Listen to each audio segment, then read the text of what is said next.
नमस्कार. हा AID36चा प्लॉट आहे. याची पेस्टची डेट आहे 8 फेब्रुवारी. आज साधारणतः 18 दिवसाचा प्लॉट झाला आहे. तर सर्वात महत्त्वाचा आपण हा रिकट ॲव्हरेज 5च्या खाली घेतलेला आहे. आता इथे आपल्याला 4 डोळे पेस्ट केले होते, त्याच्यातले 3 स्प्राउटिंग मिळाले आहे. या केसमध्ये आपल्याला करायचं असं आहे की आपल्याला जे एक्स्ट्राचे शूट आहे ते ह्या स्टेजला काढून घ्यायचे.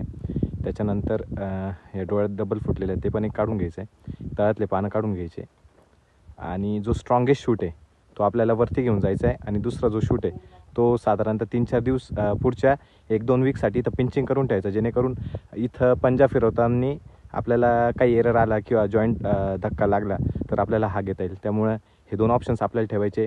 हे सिलेक्शनचं काम करताना आपल्याला घाई करायची नाही.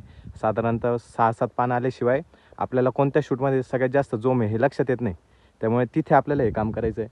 अशी जर स्टेज असेल तर इथं अजून सिलेक्शन करू नका, हे थोडंसं लवकर होईल.